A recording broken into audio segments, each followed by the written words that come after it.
오늘도 은혜를 허락하시사 하나님의 자녀들을 기도의 자리에 이르게 하시고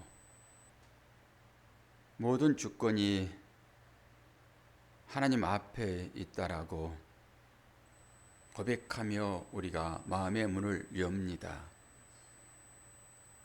지금까지 우리의 삶이 나의 의지로, 나의 뜻대로, 나의 경험으로, 나의 노력으로 산 것 같지만 그러지 않다는 것을 우리는 삶을 통하여서 하나씩 깨닫습니다. 오늘 또 그 빈 마음으로 주 앞에 간구할 때 아버지 하나님 응답하여 주시고 우리에게 긍휼을 베풀어 주시옵소서. 감사드리며 예수 그리스도의 이름으로 기도하옵나이다. 아멘. 전도서 마지막 장입니다. 12장 9절에서 14절. 사람의 본분이라는 주제가 달려있지요. 봉독합니다. 전도자는 지혜자이어서 여전히 백성에게 지식을 가르쳤고 또 깊이 생각하고 연구하여 잠언을 많이 지었으며 전도자는 힘써 아름다운 말들을 구하였나니 진리의 말씀들을 정직하게 기록하였느니라. 제자들의 말씀들은 찌르는 채찍들 같고 회중의 스승들의 말씀들은 잘 박힌 목 같으니 다 한 목자가 주신 바이니라. 내 아들아, 또 이것들로부터 징계를 받으라. 많은 책들을 짓는 것은 끝이 없고 많이 공부하는 것은 몸을 피곤하게 하느니라. 일의 결국을 다 들었으니 하나님을 경외하고 그의 명령들을 지킬지어다. 이것이 모든 사람의 본분이니라. 하나님은 모든 행위와 모든 은밀한 일을 선악간에 심판하시리라. 아멘. 사실 이 전도서는 어제 끝났습니다. 이제 시작이 어떻게 되었습니까? 헛되고 헛되며 헛되고 헛되니 모든 것이 헛되다. 그리고 어제 8절에 전도자가 이르되 헛되고 헛되도다 모든 것이 헛되도다. 이걸로 끝이잖아요. 원래는. 근데 두 번째 주어지는 것은 이게 이제 신학적으로 학문적으로 이렇게 보게 되면은 이것은 또 다른 전도자의 말이라고 보시면 돼요. 또 다른 전도자라고 해봐야 뭐 다 예수 그리스도를 상징하고 있으니까 우리는 굳이 이것을 뭐 띄어서 볼 필요는 없지요. 그러나 학문하는 사람들은 그렇게 정리를 하는 것입니다. 어제로 끝났고 또 이 전도서는 다른 의미의 말씀이다.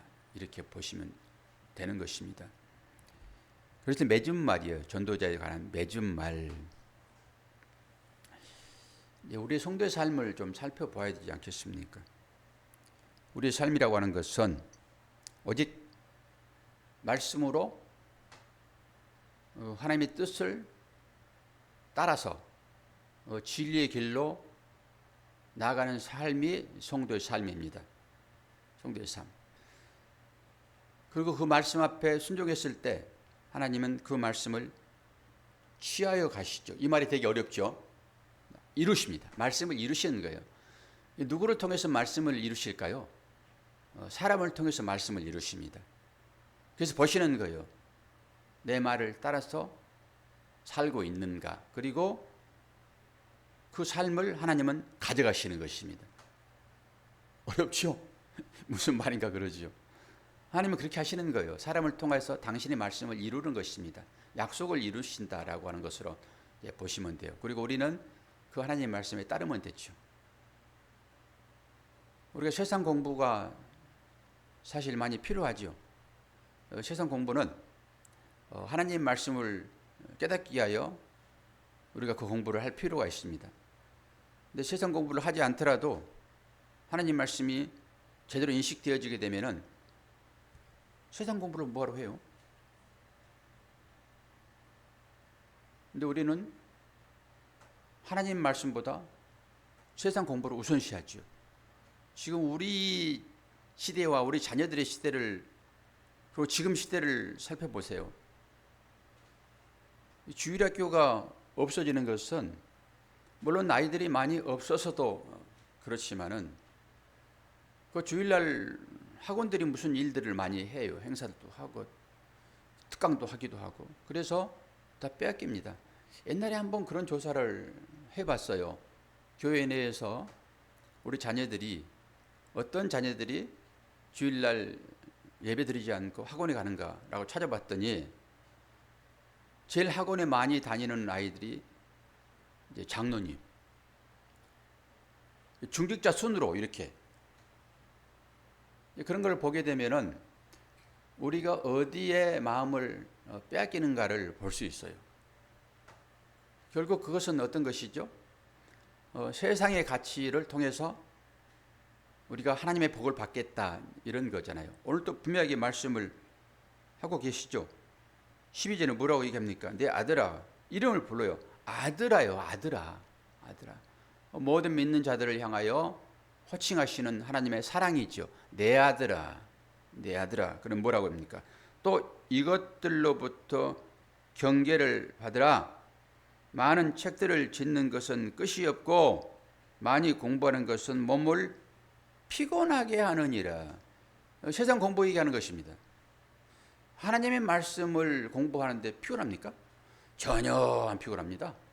밤새도록 대화를 해도 시간 가는 줄 몰라요. 하나님에 대한 공부는 왜 그렇습니까? 하나님의 평화이기 때문에 그래요. 은혜이기 때문에 그래요. 근데 세상 공부는 그러지 않잖아요. 공부하고 싶은 사람이 있습니까? 우리 아이들 물어보게 되면은 학교 가는 게 제일 싫대요. 근데 또 의식이 좀 껴있는 애들은 그래도 해야지라고 가는 거죠. 제일 싫답니다. 이 공부하는 게 제일 싫은 거예요. 모든 사람이 다 그래요. 근데 배움에 대한 즐거움이 우리한테 또 있잖아요. 배움에 대한 즐거움. 하나님을 알아가는 것도 배움을 통해서 이루어지는 것이라서 그 하나님을 아는 배움, 즐거움이 분명히 있어요. 그런데 그것이 곧 나를 구원하지 않는다라고 하는 것입니다. 세상 지식, 세상 공부로 그것이 나를 구원에 이룰 수 없다라고 하는 것이죠. 나를 구원에 이루는 것은 오직 한 가지밖에 없습니다. 예수 그리스도 십자가. 이것밖에 없어요. 그걸 아는 것이 중요하다라고 얘기를 해요. 중요하다. 12절에 뭐라고 얘기를 하고 있는가 봐요. 오늘 지금 얘기를 했잖아요. 12절이 바로 공부의 공부. 이 피곤하다라고 하는 것입니다. 그리고 13절에는 뭐라고 얘기해요? 이게 이제 인간의 본분들을 얘기하고 있는데요. 이에 결국은 다 들었으니 하나님을 경외하고 그의 명령들을 지킬지어다. 이것이 모든 사람의 본분이니라. 이 명령은 어떤 명령일까요? 이게 율법입니다. 그런데 율법을 하나님이 다 이루셨죠? 율법을 지킬 일은 거의 없습니다, 우리가. 근데 분명하게 이 말씀들은 전부 율법을 얘기하는 거예요. 하나님의 명령. 왜 이 율법을 지키라고 한 것을 제가 말씀을 다 드렸어요. 지켜서 구원받지 못합니다. 물론 100% 율법을 지킬 수 있다 하게 되면 그 율법을 지켜서 구원받지요. 그런데 우리 인간들은 율법을 지킬 수 없도록 죄 가운데 있잖아요. 그걸 깨달아 알도록 너희들의 힘으로는 구원에 이를 수 없어 라고 하는 것으로 율법을 주신 거예요. 그리고 그것을 지키라 얘기를 해요. 지키면은 내가 복을 주겠다 이렇게 말씀한다고요. 그러니까 우리는 그 율법을 지켜보는 것입니다. 그리고 나서 마지막에 어떤 고백을 할 수밖에 없다고 말씀드렸습니까? 나로서는 안 된다라고 하는 것입니다. 그래서 내가 누구인지를 깨닫도록 하나님께서 우리에게 율법을 주셨어요. 율법은 어떤 역할을 합니까? 죄를 드러나게 합니다. 율법은. 그걸 보도록 율법이 주어지는 것이죠. 그래서 내가 죄인이구나, 나를 구원할 자가 누구인가 라고 고개를 드는 것이 하늘을 향하여 고개를 드는 것입니다. 그래서 하늘을 향하여 고개를 들었더니 거기에 주님이 계세요. 그걸 아는 것입니다. 율법의 행위는 그런 거예요. 그거 하라고 줬다고요. 율법을. 율법을 열심히 지킬 필요는 있지요. 그리고 나서 그 결론은, 그 결과는 누구에게 맡기는 것입니까? 우리가 기도를 열심히 하잖아요. 어떤 문제를 놓고 기도를 열심히 하잖아요. 이게 우리의 삶이에요. 여러분 왜 기도하십니까? 왜 새벽을 깨우십니까? 어떤 우리의 삶의 문제를 해결하기 위하여 그런 거잖아요. 그리고 나서 내가 열심히 뭔가를 했어요. 그 결과로 또 열매가 나타나잖아요. 열매는 분명히 나타납니다. 우리가 하는 모든 일에는 열매가 있어요. 그 열매가 하나님이 기뻐하시는 열매인가 아닌가, 이게 문제인 것이지 열매가 나타납니다. 예를 들어서 여러분 직장생활 해보십시오. 열심히 일하잖아요. 그러면 거기에 따른 열매가 임금으로 주어지잖아요. 이건 100%예요. 100%. 나타날 수밖에 없는 거예요. 하나님께서 우리들을 통해서 하나님의 일들을 하시죠. 근데 우리는 하나님의 일을 그리고 쉽게 합니까? 잘 안 하죠. 하나님께서 구원을 이루시기 위하여 한 사람을 택하십니다. 그 사람이 누구일까요? 모세예요. 모세. 모세가 어떻게 해서 구원받았는지 모세 잘 알잖아요. 자기가 애굽에서 어떻게 해서 왕자가 되었는지 잘 알잖아요. 그런데 쓰려고 했더니 어떻게 합니까? 못해요 라고 합니다. 처음부터 나 그거 할게요 라고 하는 사람 거의 없습니다. 거의 못해요 라고 다 빼는 거예요. 그런데 하나님은 작정하시면은 돌이키지 않으세요. 어떻게 해서든지 하나님은 하나님이 일을 하십니다. 근데 처음에는 두고 보세요. 지금 우리 장로님께서도 기도문을 이제 쓰셨는데 교회 빈자리가 채워질 수 있도록 주님께 기도합니다.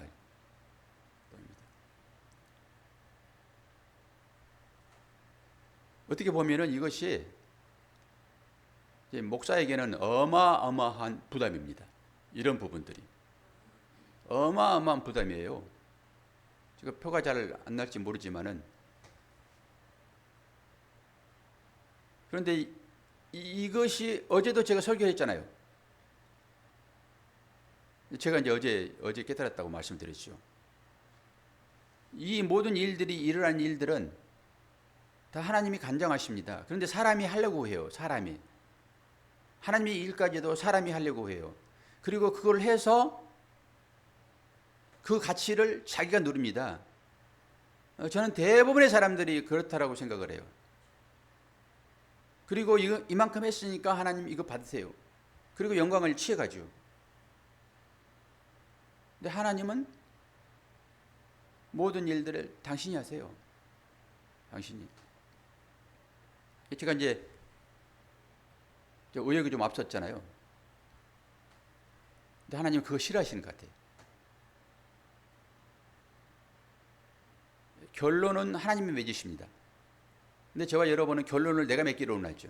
어떨 때 대화 가운데 기분 나쁩니까?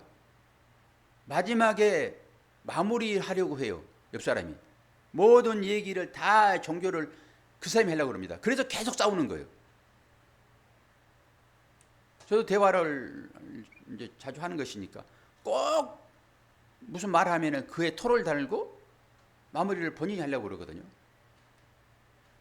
근데 우리도 그렇습니다. 우리도 마무리를 내가 하려고 그래요.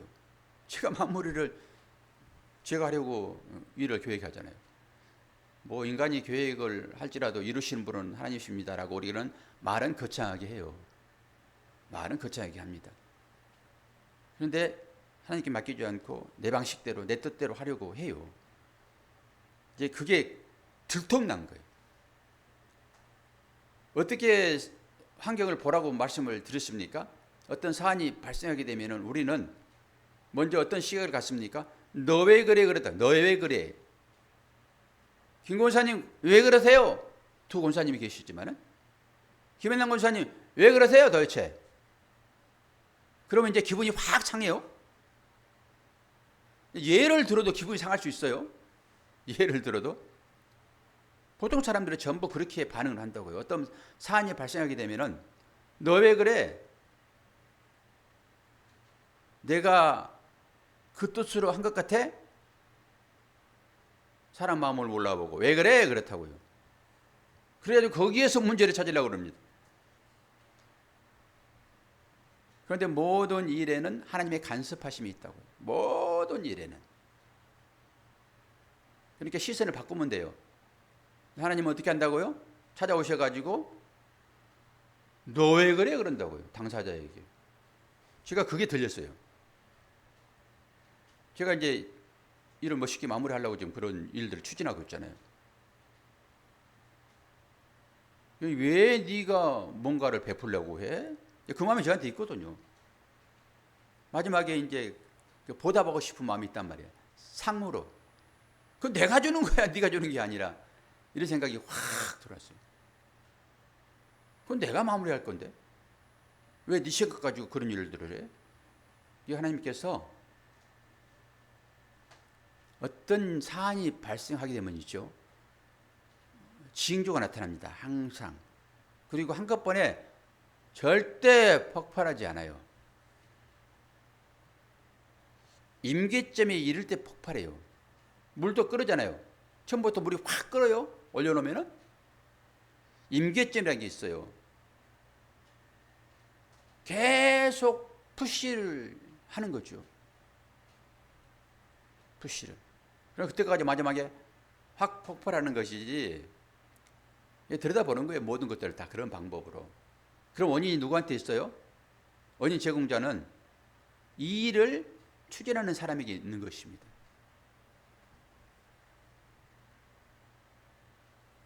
그래서 제가 생각을 딱 멈춘 거예요. 거기에서. 아, 때와 시기가 다 있겠구나라고 하는 것이죠. 내가 하려고 했던 모든 것들. 그리고 그 열매를 내가 따르고 있던 것이죠.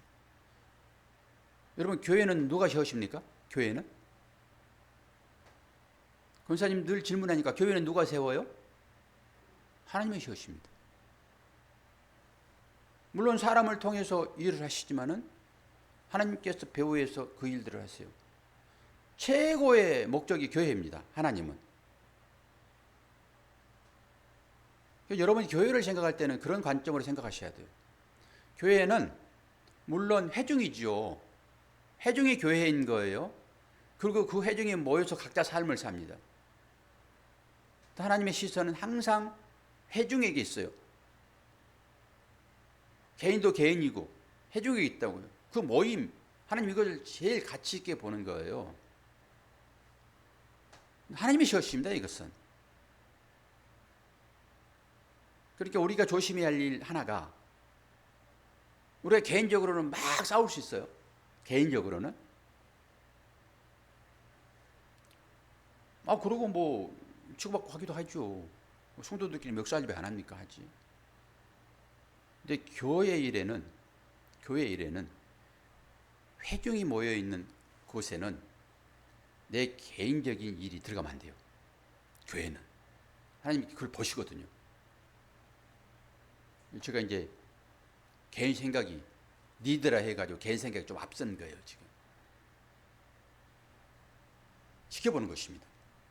이 결말이 어떻게 날 것인지 이제 우리는 지켜보면 돼요. 가만히.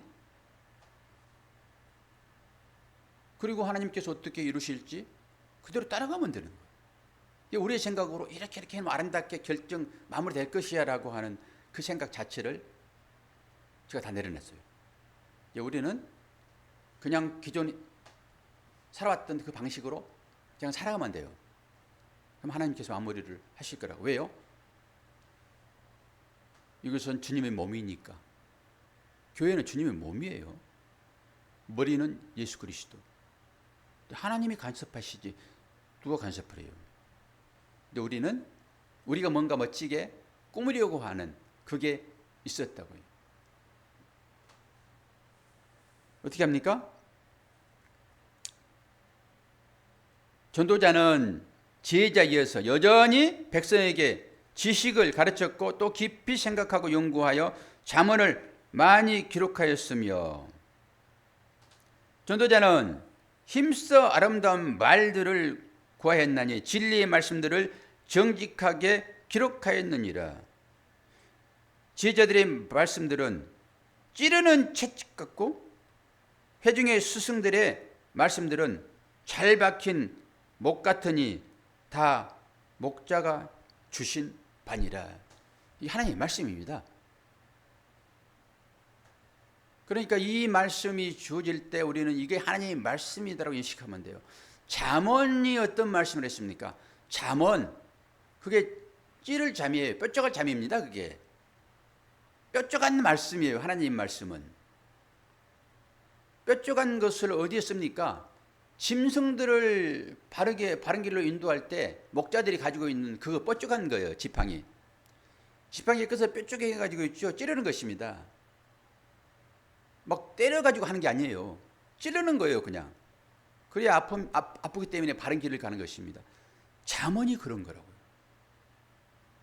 근데 우리는 하나님은 사랑이라 해가지고 무조건 덮어주는 것으로만 하나님을 인식한단 말이에요. 조금 뾰족하면은 바로 도망치려고 하죠. 오늘 전도서가 그렇다고 말씀드렸잖아요. 전도서도 뭐라고 그래요? 찌른다. 채찍 같다.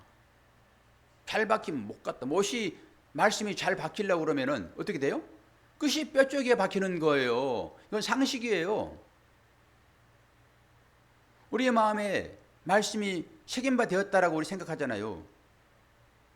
그러면은 그게 이제 신비인데, 보통 반석의 말씀을 새기는 것은 오랫동안 가잖아요. 영원히 간다라고 말씀할 수도 있죠. 근데 우리의 신비도 마찬가지예요. 새겨지는 것은 그렇게 새겨지는 것입니다. 파고 새겨요. 말씀을 등사하는 것 같이 슬쩍 그냥 새기는 게 아니라고요. 그럼 그거 바로 없어져 버리죠. 말씀은 그런 거라고요. 그래서 확실하게 새겨지는 거예요. 그러면 이 말씀이 어떤 방법으로 새겨져요? 말씀이 찾아오시겠죠. 우리 삶 가운데. 그냥 부드럽고 그냥 포근하고 따뜻하고 이렇게 새겨지나요? 그렇게 안 새겨진다고요. 지금 이런 현실처럼 한 공동체는 다 느끼겠잖아요. 이 현실이요. 이 현실로 새겨지는 거예요. 분명하게. 그런데 보는 것입니다. 우리는 하나님께서 어떤 식으로 말씀을 새기시고 어떤 식으로 정리를 하시는가, 이거 보시는 것입니다. 개인적으로는 저와 여러분의 삶 가운데 아픔들이 분명히 있잖아요. 그게 말씀이 새겨지는 과정이에요. 말씀이 새겨질 때 얼마나 힘들겠어요. 아니 문신 하나도 새기려고 그러면은 고통 가운데 있고, 다 아프니까 마취하잖아요. 여러분 다 눈썹 문신 기본적으로 하잖아요. 마취를 하고 다 하는 거죠. 잘 새겨지면 지워지지도 않잖아요. 요즘은 다 문신들이 다 지워진다고 그러더라고요. 살짝 해서 그러는 거예요. 말씀도 마찬가지예요. 제대로 확 박힌 말씀이 돼가지고 이것이 생명이 되려고 그러면은 아픔이 있어요. 우리 삶 가운데 얼마나 지나온 날들이 아픔이 있었냐고요. 그 말씀이 다 새겨진 거예요, 그거. 그래서 그 말씀이 인도할 거라고요. 우리의 삶을. 당신은 그렇게 하시는 거예요.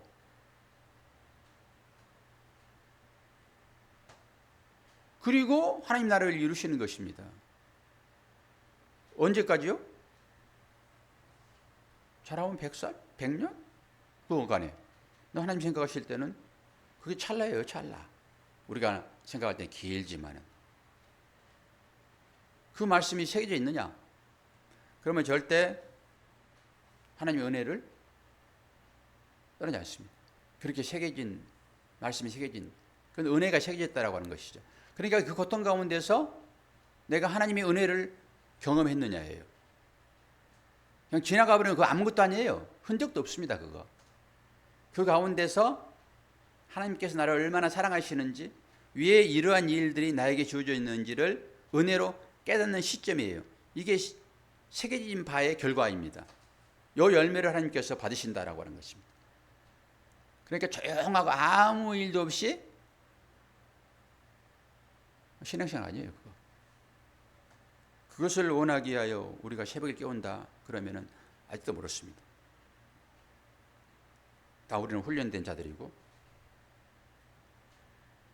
여러 가지 개인적인 어떤 문제를 가지고 교회 나와서 기도할 때도 하나님은 그 소리를 다 들으시고 합력하여 선을 이루시는 것으로 하나님 우리를 인도하십니다. 그러니까 어떤 사안이 발생하게 되면은 그것이 너의 문제가 아니라 나의 문제로구나. 원인을 누구에게서 찾는다고요? 나에게서. 하나님은 다 보시죠. 어떻게 해서 그 일들이 일어났는지. 그럼 목사도 다 봐요. 목사들이 뭐 실령해서 보는 게 아니에요. 권사님, 낮의 말은 뭐가 들어요? 낮의 말은 태양이 알아요. 성경이 보게 되면. 밤말은 누가 들어요? 쥐가 듣지요. 태양이 들고 밤에는 달이 들어요. 달이. 하나님 우리 마음을 그렇게 잘 아신다고요. 그리고 하나님은 그 모든 일들을 조합하여 당신의 일을 이루시는 것입니다. 그러니까 우리는 그 일을 이루시는데 재료예요. 버지 같은 야곱이라고. 그 일들을 이루시기에 우리를 쓰시는 거예요. 어떤 식으로 쓰시는 걸 원하세요? 세상 가운데서 모든 사람들이 아이고 멋지고 잘났고 그런 결과로요? 아니요. 하나님은 우리를 어떻게 쓰시는지. 그래서 하나님 나를 좀 써주세요 라고 기도하는 그것은 나를 십자가를 지게 해주세요 라고 하는 것, 기도가 똑같습니다. 그리고 그 자격이 될 만한 사람들에게 하나님께서 은혜를 베푸셔서 그 일을 하게 하십니다. 고통스럽죠. 힘들죠. 그러나 하나님 손에 붙들어 있음을 확신하는 것입니다. 하나님 감사합니다. 잠시 지나가는 이 여정의 삶을 하나님 손에 붙들려서 제가 쓰이고 있다는 것에 제가 감사합니다. 그리고 견디는 거예요. 그 감옥에서도 사도 바울처럼 베드로처럼 요한처럼 찬양하는 것입니다. 환경이 얼마나 열악한데 그거 찬양할 수 있어요. 왜요? 하나님 손에 붙들려 있구나라고 하는 것입니다. 이게 믿음인 거예요. 다른 것에 여러분 속지 마시기를 바랍니다. 하나님 말씀은 찌르고 채찍 꺾고 잘 박힌 목과 같아요. 이것을 누가 주관한다고요? 한 목자 주님이십니다. 주님이 실제 못 박히는 거예요. 내가 이렇게 못 박혔는데 이게 말씀인데 내가 너에게 너 안에 나를 새겨줄게. 못이 들어와요. 못이. 오늘 또 이런 마음으로 새벽을 깨우신 여러분 축복합니다. 어떤 환경 가운데 있을지라도 하나님의 단단한 손, 그 손이 저와 여러분을 붙들고 계세요. 그걸 믿으시기를 바랍니다. 기도하겠습니다. 좋으신 아버지 하나님, 환경이 아무리 우리를 흔든다 할지라도 요동치 않는 것은 하나님의 말씀이 내 신비에 새겨져 있고 우리는 그 말씀에 의해서 살아가고 있다라고 하는 이 사실을 믿음으로 받아들입니다. 파도가 쳐서 배가 뒤집을 것 같지만은 주님이 키를 잡고 계시기에 우리는 안전할 수 있다라고 이 사실들을 오늘도 깨닫게 도와주시고 우리의 삶 가운데 여러 작은 환난들을 만났을 때 잘 견디게 하시고 주님이 주인이신 것을 믿음으로 고백하게 하시고 모든 것을 주 앞에 맡겨드리는 그런 삶으로 나올 수 있도록 축복하여 주옵소서. 교회의 주인도 주님이시니 주께서 모든 일들을 주관하여 주시어서 안정되게 하시고 하나님의 사랑이 귀한 열매로 나타날 수 있도록 은혜 허락하여 주옵소서. 감사드리며 예수 그리스도의 이름으로 기도하옵나이다. 아멘.